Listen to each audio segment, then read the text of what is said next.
What is going on, everyone? Welcome to another very exciting episode right here on the MIgardener channel.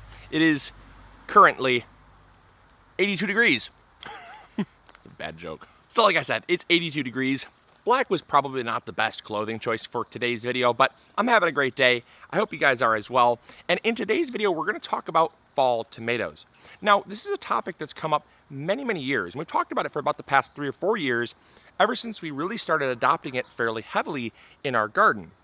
Now, fall tomatoes are not challenging by any means, but there's a lot of confusion around fall tomatoes, and there's a lot of people that just, outright think it's impossible. And the basic premise behind fall tomatoes is that you have, behind me, I've got my summer tomatoes, and then you have tomatoes that are started at a later time that simply grow through the summer into the main growing season, and then they're basically fruiting when your other tomatoes are starting to fizzle out. And then they're producing fruit once these plants have completely been pulled up and are done producing, so that you have basically a succession of tomatoes. With that being said, make sure to throw a like up there and subscribe if you haven't already. I guarantee you by the end of this video, you're gonna love what you hear, and you're gonna wanna subscribe. So we got lots more gardening content coming at you. And so let's talk about fall tomatoes, because I am super excited about it. And like I said, once you discover fall tomatoes and you do it successfully, it is like, it's freaking awesome. Let's go. So like I said, when it comes to growing fall tomatoes, there's really only one differentiating factor between main season tomatoes and fall tomatoes, and that's simply the time that they're ripening, which is the fall. It's just a seasonal difference, not a variety difference. I want to be very clear about that, because we have Brandywines over there. We have a Juliet grape tomato right here.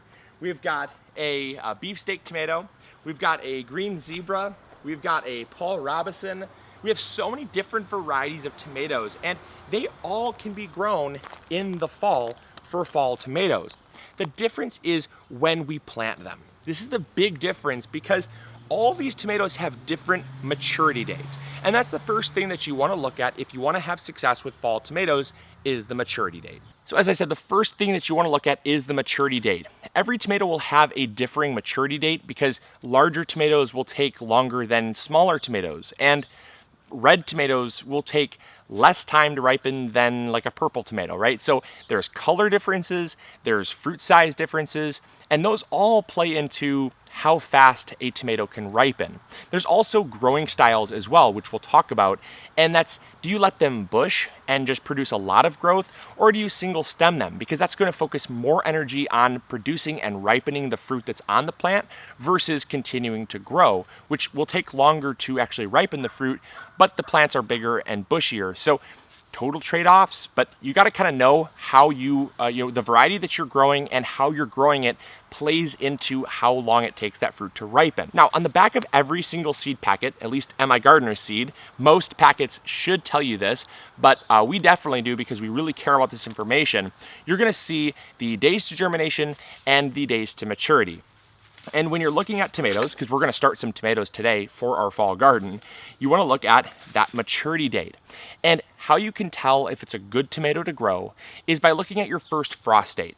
By looking at your first frost date, ours is October 20th, we can actually count backwards how many days we have left in our growing season. For us, we have about 130 days left in our growing season. These are frost-free days. Now, it's not a hard and fast date. It's a moving average, so it might be sooner, it might be later, but it's a good guide to go by. And when we're looking at like this yellow pear tomato, the days to germination are 5 to 10 days, and the days to maturity is 75 days. You want to add both of those numbers up, because the seed is going to sit in the ground for 5 to 7 days, 5 to 10 days before it germinates. Then on top of that, once it germinates, then it can start growing to maturity. So for us, 5 to 10 plus 75 is between 80 and 85 days to mature. And so what we can do is we can look at our first frost date, count backwards, and since we have about 130 days, 85 days is no problem. That means if we start it right now, we're going to be expecting to start getting tomatoes in about the third week in September, maybe the first week in October. So that's a nice fall tomato. Things like Roma tomatoes. We love Roma tomatoes, especially because these are a determinate. So these are gonna put all their fruit on at once. They're gonna be nice, short, stumpy little plants. They're gonna grow super fast for us. And they take 65 days to mature and 5 to 10 days to germinate. So you add both of those together, you're talking about getting tomatoes in 70 to 75 days. That is fantastic, because with 130 days left in our growing season, we got lots of time to grow these. Things like Rutgers tomato, 70 days to mature, 5 to 10 days to germinate. That's the third variety we're gonna be growing for our fall garden. And then the large red cherry tomato. Now again, like I said, you can pick any variety that you wanna grow in your fall garden. It doesn't have to be these 4 varieties. These are just ones that we're growing. There's 2 more things that you wanna consider with fall tomatoes. As I said, the first thing was the maturity. The second thing you wanna consider is determinate versus indeterminate. Determinate tomatoes are going to, like I said with the Roma, they're going to put all of their fruit out all at once. And so in the fall, you wanna kinda get that plant producing, have it produce its fruit, have it ripen, pull it off the plant. I actually prefer it for things like canning, because if I'm putting up a bunch of tomatoes, my main season tomatoes, they're all indeterminates. That means they all grow throughout the season, they fruit throughout the season, and the fruit will ripen at different times. And so as long as the conditions will allow, they'll stay, they'll stay healthy, they'll stay producing, but I'm not getting a bunch of tomatoes all at once. So with determinants, it's great for an end of the season harvest, especially when it comes to putting up, food into your freezer or dehydrator or whatever food preservation method you use. Indeterminates are not necessarily a bad thing, but I just don't plant as many of them in the fall because they take longer to mature, and you're going to just end up with less fruit in the long run, because if you would have had 120, 130 days, they would be able to fruit for many, many more days. But in the fall, as the weather gets colder and the days get shorter, the plants take a lot longer to grow. And so I find it's better to grow those determinants. All right, so the third and final thing you want to consider before actually committing to some varieties and planting them in the ground is you want to look at the type of tomato. Now, I'm not talking type in the sense of determinate versus indeterminate. You want to look at, is it a cherry? Is it a beefsteak? Is it a plum tomato? A paste tomato? Things like that. And the reason why I say that is because of just how long it typically takes to mature larger tomatoes. A smaller tomato will mature and ripen far faster than a bigger tomato. That's why I prefer to grow things like beefsteaks, brandywines. I've got lots of different giant tomatoes in my main season garden. I've got my ox heart tomatoes. These are giant 2 to 3 pound tomatoes. They're huge tomatoes. Things like your Kellogg's breakfasts and your big rainbows and your gold medals. Your giant tomatoes just take longer to grow, to mature, and to ripen. So consider going with a smaller tomato. Like I said, I'm growing a large red cherry tomato, a yellow pear tomato, and then I'm sticking to 2 determinate varieties, the Roma and the Rutgers. Again, cherries and determinants. There's a reason why I picked these 2 for my garden. And again, you can experiment, but there's a reason why I went with both cherries and determinants, and that's because determinants will ripen all at once and they'll be done, and cherries will ripen far faster. I don't have any big tomatoes in my fall garden, but you can definitely plant them. You just have to plant accordingly and plant a little sooner. All right, so when planting out fall tomatoes, there's a few things to consider. One is, are you going to designate a whole new bed space for those plants and start from seed, which you can do, or are you going to start in containers and actually raise them in containers so that when your tomato plants that are in your main season garden have they're starting to fade, they're getting tired, they might be suffering from disease and stress and things like that. When they're starting to fizzle out, you can actually pull those plants out and actually plant in their space some healthy plants from containers. That really is just based on your preference. I personally, because I plant out our entire garden and it's super full with plants, I don't have a whole lot of space to designate for a whole new tomato bed. So what I like to do is I like to plant in containers. Now, when I plant in containers, the size of the container is really important. I like to go with a big container. That's because in the summertime, pots are black, my shirt's black, I'm sweating bullets. I cannot imagine what it's like to be a tomato that can't move, can't go inside, can't experience air conditioning. It's just trapped in this little pot here. So the larger the pot, the better. Now, you don't have to go super big, but this is like I think this is like a 5-inch trade pot. It's about a half gallon, I think. This is a great size pot because it allows the plants to have enough access to moisture, and the moisture is not going to dry out, or the soil is not going to dry out super fast. I'll still have to water this about every other day, but I'm not going to have to water it like every 3 hours. So just something to consider. It's easier to grow in a larger pot for fall than it is in the spring when we typically grow in those little tiny pots. Again, all up to you, but from my experience, the bigger the pot, the better. Now, the second thing that people ask is, do you let them just sit outside all the time? And the answer is yes. I just put them outside and I make sure that they're watered regularly, and they're basically part of the garden, just in containers. And the reason why I do that is because I don't want to put them downstairs. I don't want to have to run my grow lights. I've got beautiful sunlight and plenty of warmth, and they're going to do great as long as you can keep them watered.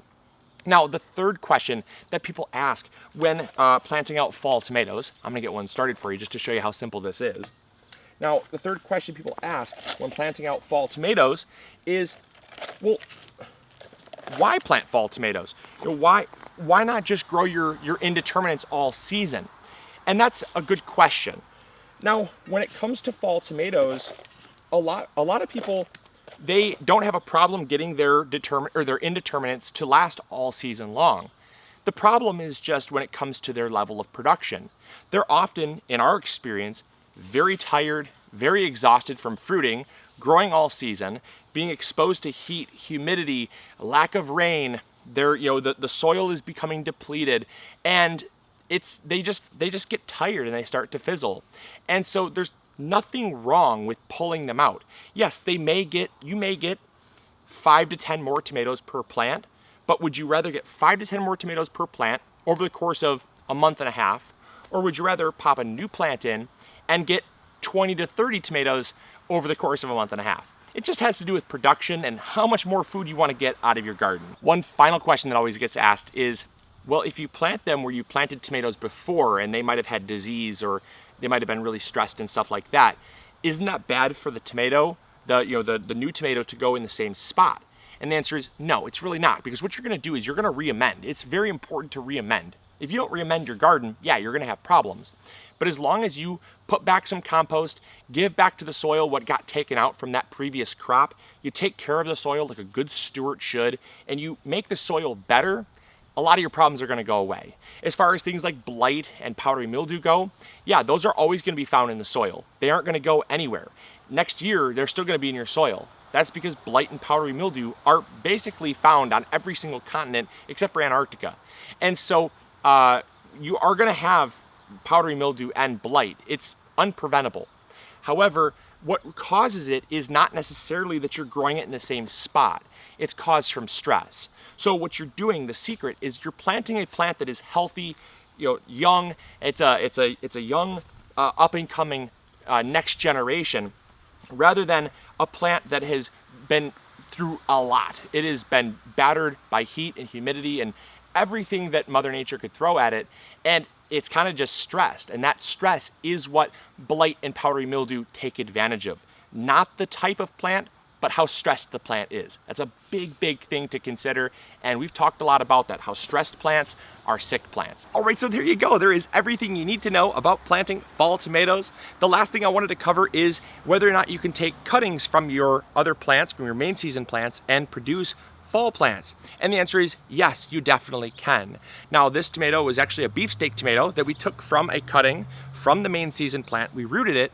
Now, the only thing with this is that it's very far along. This is about like a 2-month-old plant had we started this from seed. So it's about 2 months of a head start.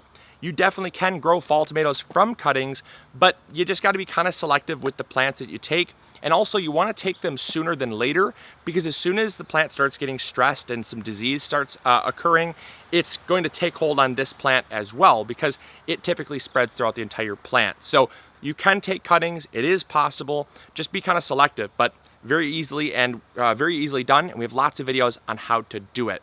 So I hope you guys enjoyed. I hope you learned something new. As always, this is Luke from the MIgardener channel, reminding you to grow big or go home, stay hydrated out there, try not to wear black on an 82-degree day, and we'll catch you all on the next episode. All right, grow big or go home, everyone. Bye.